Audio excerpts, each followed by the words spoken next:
Good morning, everyone. So, no pressure. Dee Dee told me that this talk had to be cool, right? It had to be fun. I don't think that's going to be too hard. I'm going to start out by disqualifying myself as a doctor. I am not a doctor.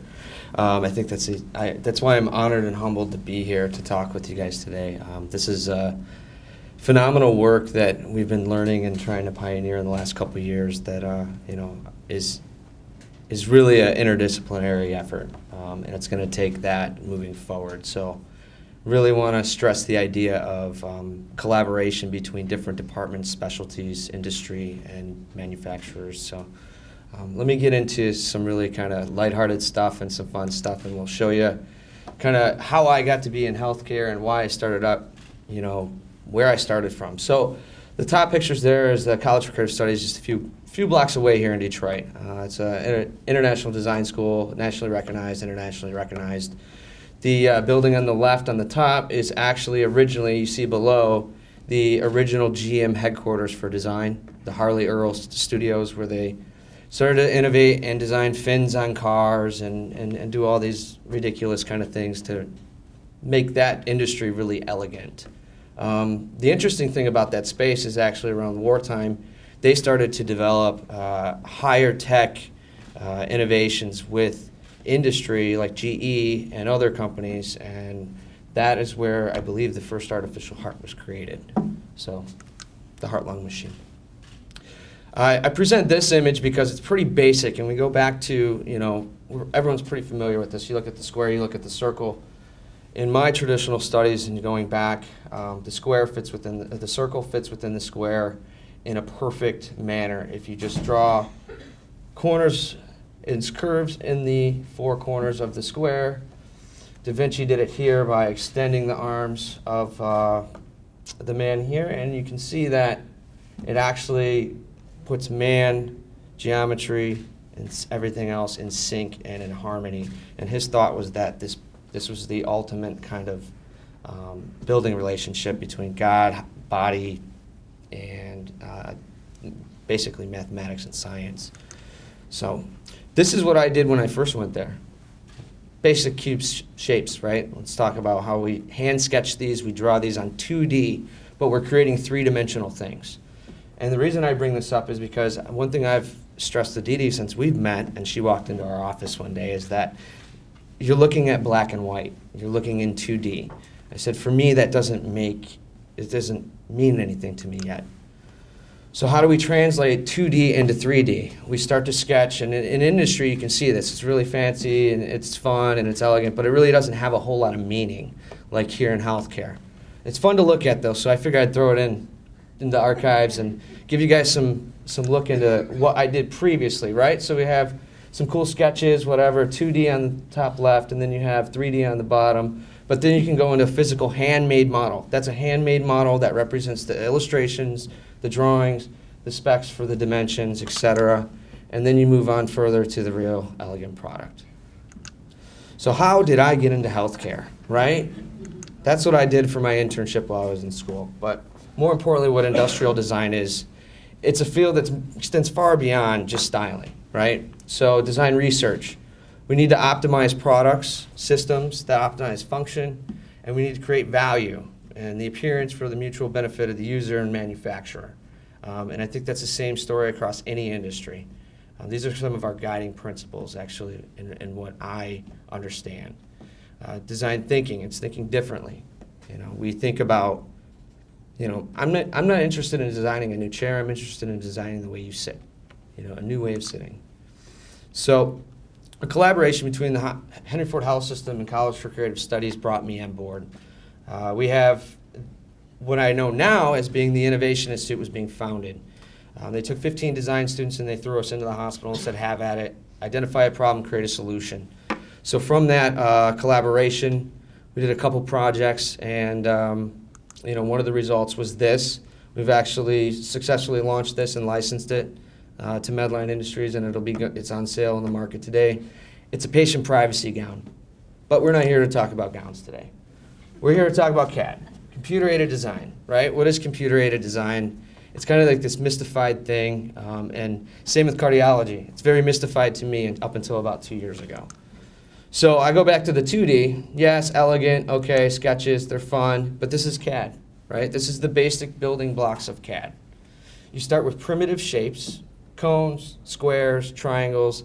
You draw curves, you draw sketches, you go in your X, Y, and Z axis. There's a lot of similarities when it comes to imaging. You're viewing in these different planes, in these different, axial views, and you're getting what you're hoping to be able to be the answers to guide you to do the procedure.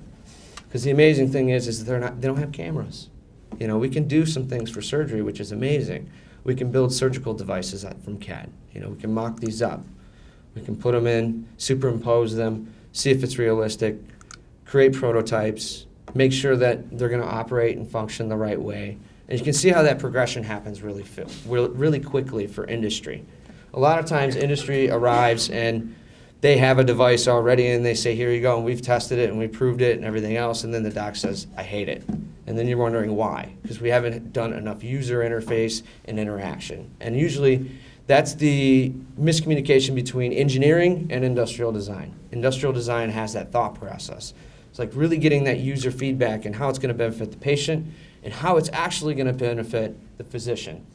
So this is a device that just promotes hand sanitation, but it's an elegant way to show a device, and you can see how it transitions straight into an actual functioning prototype or actual device on the market. And that does promote hand sterilization by waving your hand in front of an alcohol sensor, and then it monitors you at the doorway, and you walk in, and it goes red light or green light and says, did you wash your hands? And if you didn't, you get a red light. And then the patient knows it, and you know it, and it's very simple, and you get slapped on the hand. So you kind of remove the ability to have a misbehavior, So that's part of the thought process I think that's going to go into healthcare, and whether docs or nurses or physicians like it, ultimately we can make it happen. It's going to happen if we design it into the products. So I think going from CAD to Analysis, though, what we're really here to talk about is how are we going to interact with the heart and use this technology and harness it and leverage it in a way that's useful for our physicians. So we started out by getting a 3D printer here at Henry Ford Health System because we wanted to create some of those devices. We wanted to mock up our physicians' ideas. We knew we could. Healthcare really didn't know anything about it. We pleaded and pleaded. We got a cheap machine and we showed what we could do with it, and then we built up from there. From that, we were able to get a high tolerance machine that's capable of printing a resolution higher than the quality of CT or MR or 3D ultrasound that we receive. So when it comes to accuracy, we know that our machine has a higher resolution than the scans we're actually receiving. The better the scan data that's delivered to us, the better the result the 3D print will be. So what we said is we don't have the devices that they're working with. And they're too expensive to just open up and take off the shelf and say, you know what, let's fit this into a model. Let's look at the specs and let's redesign the valves from scratch. And so we did so. We created a library of our own tools. We've spec'd them out and they're accurate and we've tested them and validated. So we're like, they don't move, they don't function, the valve leaflets don't move, but they are a static result of a form that can fit within a space, right? So that's kind of the limitation of where we're at today, but it's the technology exists. This is what was foreign to me. This was what we've seen all day. I highlight a region of interest. We take the contrast in the blood. We extract it out. It generates a 3D model. The softwares to do this and the 3D printers to do this are all very expensive, and that makes it an enormous barrier to entry for clinical adoption. So setting this up at a hospital really has to have buy-in from a lot of different stakeholders. And you gotta have expertise on multiple different levels and teams to be able to efficiently do this in the clinical workflow. By no means are we experts at it. I think we've bumped our head to plenty of times to learn and work through the problems and the issues, and we're still learning on a daily basis how we're actually gonna implement this and show clinical value and how this 3D printing and the 3D analysis is gonna improve the patient care and ultimately the results. So you can see here the 3D print on the bottom right shows a valve implanted in the mitral position looking down from the aortic surgical valve, which was already priorly implanted probably years prior, and we're fitting our valve inside of the mitral valve. And you can see in the other 3 panes, we're validating our contours on the CT with the model. And what you'll find is that in structural heart, if you look on the bottom right, you see the blood volume. You see the left and right side of the heart separated. You also see that gray structure around the blood volume. It's an offset of the blood volume, which gives you 2, 3, 4 millimeters, whatever we decide as a thickness, to be able to print this prototype, print this patient's anatomy. So we're not so much interested in the external part of the heart, we're interested in the interior dimensions. So that's why we're building our models the way that they're building them for the mitral valve interventions, and then also for the some of the TAVR procedures we've been doing. And you can start to get into the more FEA, which is finite element modeling, or you can analysis, and then you can get into CFD, which is computational flow dynamics. This is an extension of CAD from the elegant kind of prototypes or products that you see, and really gets into the nuts and bolts of how materials function and how they behave. Is it plastic? Is it metal? Is it organic? I don't think there's enough information out there yet for us to be able to program these models with those material properties, but we're getting there. And the idea is that you would be able to implant these valves, and you would be able to see accurate interpretations of the deformations of a beating heart and how it's going to behave with that valve. No longer doing it post-procedurally and looking at the echo or the TEE, but we've actually done it prior to even going into the case. So Dee Dee stole some of my glory on these earlier, but this is today what we can do for visualization. We can bring it to a level using, we're using about 4 or 5 different softwares to actually be able to achieve this. And that's not efficient. You know, it takes time to get to this level. So she doesn't get this on a daily basis, but she loves it when she does. You can see the Watchman in the left atrial appendage in the top right, depicted with real materials and giving it the aesthetic look of what you'll actually see. You can actually look down through the aorta and the backside of there into the mitral valve, and this is the double valve patient with a left atrial appendage device being implanted, and understanding how those interactions are going to play interoperatively. How are we going to position this? And having the ability to turn and model and move these valves like you've seen in some of the videos previously is really, really crucial. I decided not to go with any videos because they always fail. So that's me being safe today.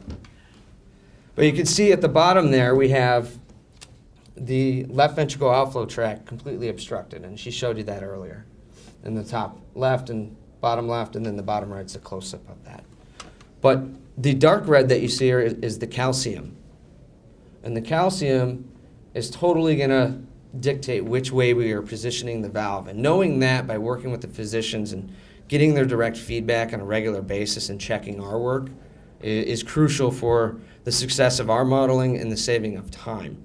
Because a lot of times we know that every patient isn't the same. So when we find these patients that don't seem to be regular for us and what we've actually done already, I have Dee Dee's running over, Dr. Wong's running over, or the whole structural heart team's running over, and they're looking over my shoulder saying, how is that? Our imaging doesn't show that.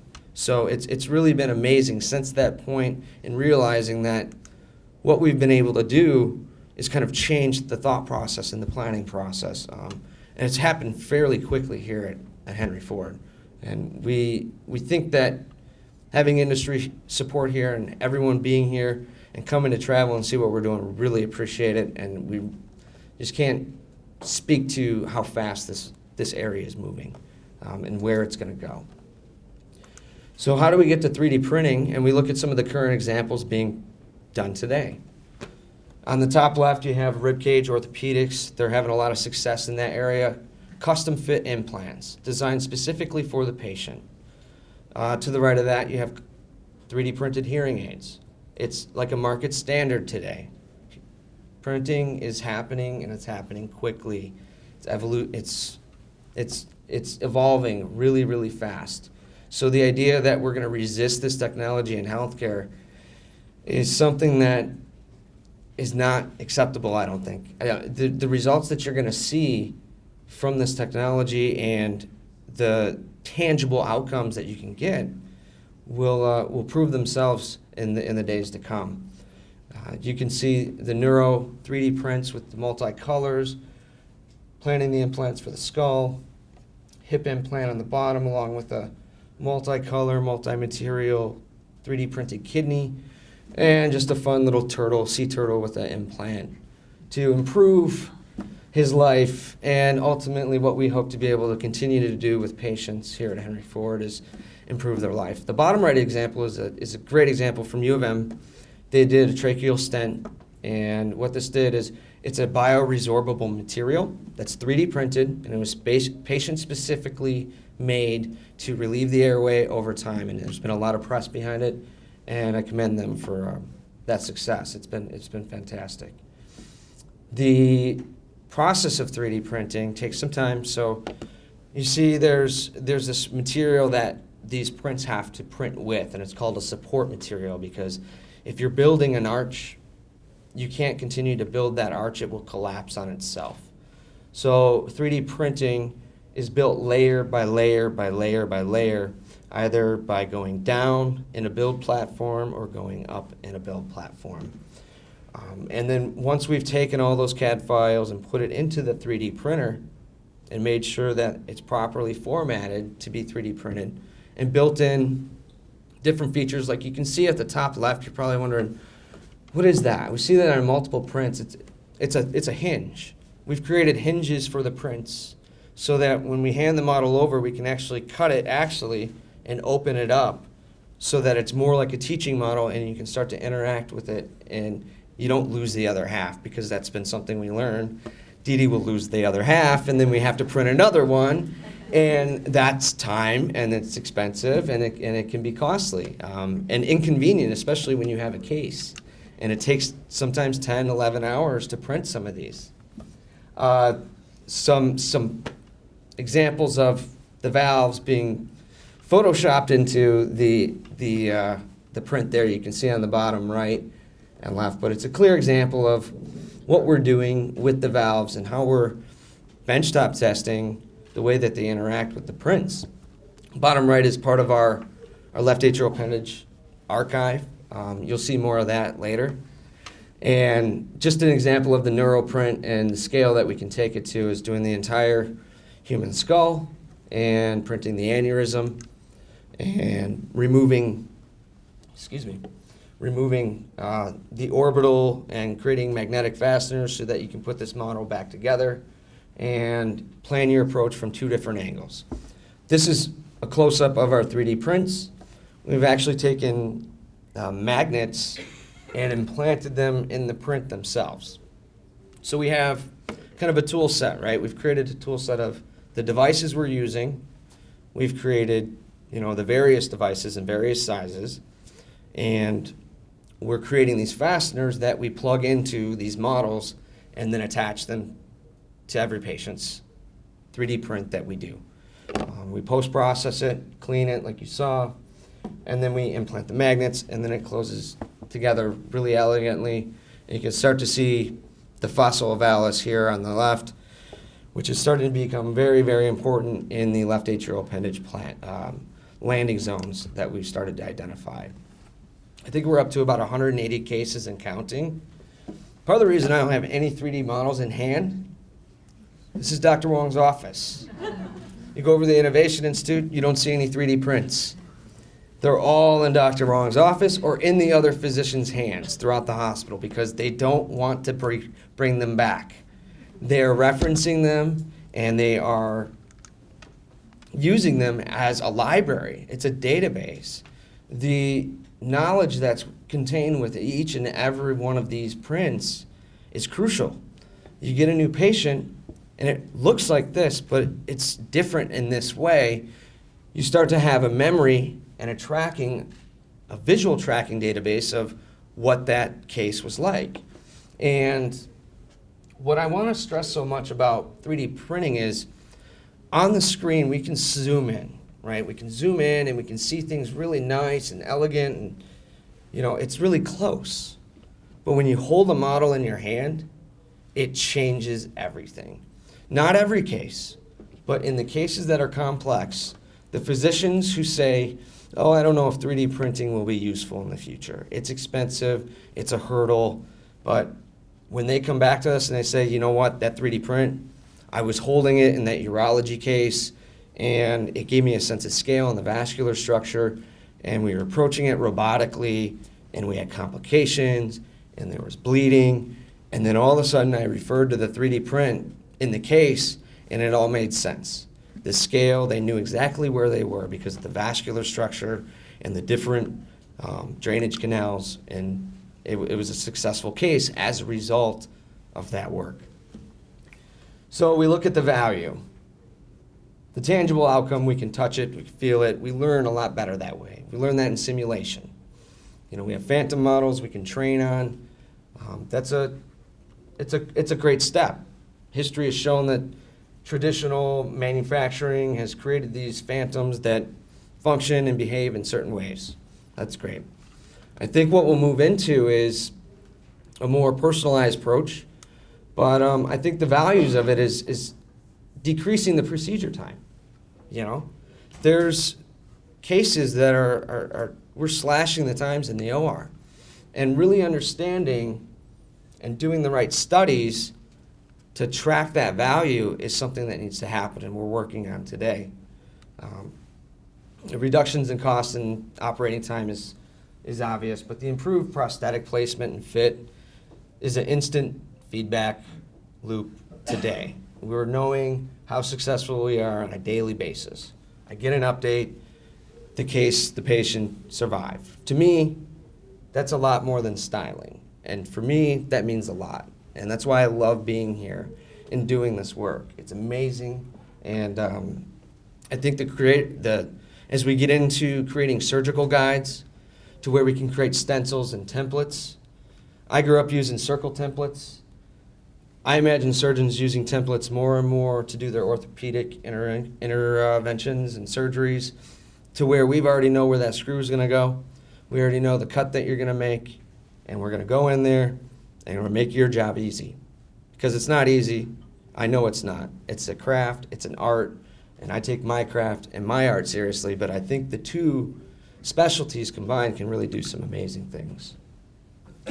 So we want to look at the future of devices and planning. I say patient-specific material properties is crucial. And that's in the digital models, but also in the physical 3D models and the 3D printers. 3D printers have some limitations. They've come a long way. It's not a new technology. It's been around since the 70s, 80s. Automotive's used it. Leave it up to healthcare to come around and finally adopt the technology. This is the pains that we deal with in trying to bring new products to market. So I'm in a very hybrid position where we're taking new ideas in the hospital and innovations, and we're trying to advance these ideas. And there's a lot of resistance to change. There's a lot of problems that we identify, things that are real problems that we do have to solve for in order to enable other solutions. So I think it's very important to look at a lot of these points and think about that moving forward. The softwares we have are great. We need more streamlined software. The stuff that I'm dealing with is really, really complex. I've been doing it for 10 years. To expect a surgeon or a physician to be able to do this planning with CAD and 3D printing is a lot to ask.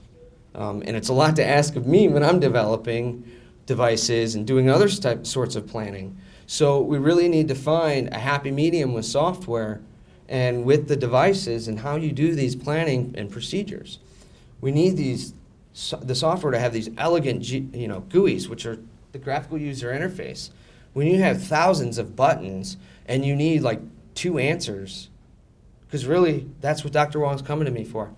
She's asking for about 3 or 4 main specific answers. And when we give them to her, it takes about 2.5 hours to get that work, to be able to deliver that report for her. And if there's 10 cases this week, then you add up the hours, that leaves a lot less of time to put together a presentation and show up on Friday. So I think only then will these technologies reach critical mass for our patients and what they deserve. I think you can see some of the future of how we're going to understand that computational flow dynamics of blood and different interactions in anatomy. They're deformable structures, some not, some are. But I think what's really important to say is we're going to have this data. We need to be able to interpret this data really fast. And we need to do it in a more elegant way. So I look to the future, and I hear Dr. Greenbaum referencing augmented reality. Lo and behold, I have some augmented reality. I look for the day that we overlay those MRI images right on top of the patient, interoperatively, and we can begin to see some of the analysis work while we're doing the procedure, and you can pull up these things in a very minimalistic, visual, you get it right away procedure. So, thanks.